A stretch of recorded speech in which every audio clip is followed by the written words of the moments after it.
আমি ফোন কলের মাধ্যমে কয়েকজন সাক্ষী রেখে বিয়ে করে ফেলে, এখন এটা কি আমার আসলে বিয়ে হয়ে যাবে? এ ব্যাপারে ইসলাম কি বলে একটু বিস্তারিত জানাবে। ভাইরা আমার, ইসলামী শরিয়াটা তামাশার বিষয় না।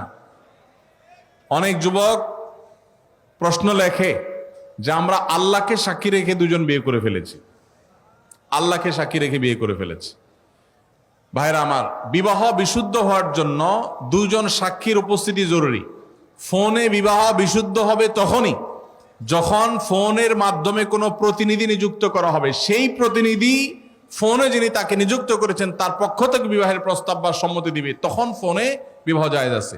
পাত্রপাত্রী একে অন্যকে প্রস্তাব দিল আর সম্মতি প্রকাশ করলো এবং সেটা আপনার লাউড স্পিকারে দিল, দুজন সাক্ষী দিল, এটা যথেষ্ট নয়।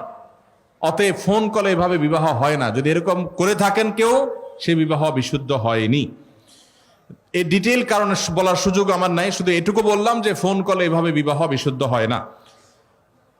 এরপর প্রশ্ন হলো, আমার বিয়ে হচ্ছে না চাকরির জন্য, মেয়ে রাজি আছে, আমিও রাজি, কিন্তু পরিবার বুঝে না, কি করব? এটা তো আমরা বলেছি, আপনার যখন আর্থিক সঙ্গতি নেই তখন শরীয়ত আপনাকে বিয়ে করতে বলে না, আপনাকে রোজা রাখতে বলে। কি রাখতে বলে? রোজা রাখলে, সিয়াম পালন করলে আত্মনিয়ন্ত্রণ করবেন আপনি, সেটা বলেছে। আপনি পরিবারের দোষ দিচ্ছেন কেন? আমরা ঢাল নাই, তরবারি নাই, নিদিরাম সর্দার। চাকরি নাই, টাকা নাই, রুজি নাই, ইনকাম নাই, আপনি বিয়ে করার জন্য পরিবারের চাপ দিচ্ছেন, আবার দোষ দিচ্ছেন পরিবার রাজি না। পরিবার কি দেখে রাজি হবে? নিজে বাপের হোটেলে খান, আবার আরেকজন বাপের হোটেলে খাওয়াবেন? এটা তো উচিত না। তবে বাবা মার যদি আর্থিক সঙ্গতি থাকে তাহলে তাদের সন্তানের চরিত্র রক্ষার জন্য উদ্যোগী হওয়া উচিত, সেটা ভিন্ন বিষয়। কিন্তু সন্তান বাবা মার উপর এটা চাপাই দিতে পারেন না। এই জন্য উপার্জন করা শুরু করেন। মুশকিল হলো বেশিরভাগ বাবা মা মনে করেন পায়ের উপর দাঁড়ানো মানে লাখ লাখ টাকার মালিক হওয়া। মনে রাখবেন, কোন রকম মোহরের টাকা জোগাড় করে স্ত্রীর ডাল ভাতের ব্যবস্থা করতে পারলেই শরিয়ার নির্দেশনা অনুযায়ী তার বিবাহ করার রাইট এবং অধিকার চলে আসে। বাবা মা কোনো খোঁড়া অজুহাতে তার বিবাহ বিলম্ব করার ইখতিয়ার তাদের নাই।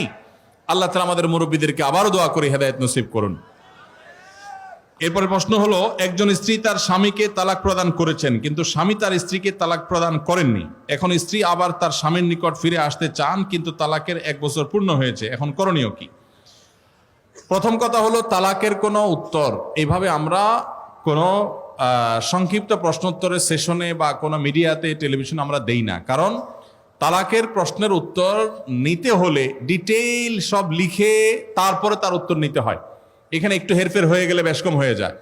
এই আব্দুল্লাহ জাহির রহমানুল্লাহর প্রতিষ্ঠিত আসুন্নাহ ট্রাস্টের এখানে আলহামদুলিল্লাহ দাওয়া বিভাগ রয়েছে, গবেষণা বিভাগ রয়েছে, এখানে ওলামা একরাম, মুফতি সাহেবরা আছেন, বড় বড় দেশ সেরা ওলামা একরাম আছেন। সে সমস্ত ওলামা একরামের কাছে আপনাদের যাদের তালাকের প্রশ্ন আছে বিস্তারিত লিখে প্রশ্ন জমা দেবেন, তারপর উত্তর নেবেন। আমি এই প্রশ্নের উত্তরটা স্কিপ করলাম, এটা ফতোয়া বিভাগে উপস্থিত হয়ে তারপর উত্তর দিবেন। কারণ এক পক্ষের কথা শুনে বা আংশিক কথা শুনে তালাকের উত্তর দেওয়া যায় না। এখানে একটা সম্পর্ক থাকা না থাকার ব্যাপার, ডিটেল শুনতে হবে। সবচেয়ে ভালো হয় লিখিতভাবে প্রশ্ন করবেন, তার উত্তর ফতোয়া বিভাগ থেকে নেবেন, ডিটেল লিখবেন, এরকম সংক্ষেপে 2 লাইন 3 লাইন না। কি বলেছে, কি না বলেছে, কিভাবে দেওয়া হয়েছে। স্ত্রী যদি তালাক প্রদান করে থাকে তাহলে তালাক তাফউইজের জন্য কি শব্দ তিনি ব্যবহার করেছেন, একটু এদিক সেদিক হয়ে গেলে অনেক কিছু হয়ে যাবে। এজন্য এটা ডিটেল জানতে হবে।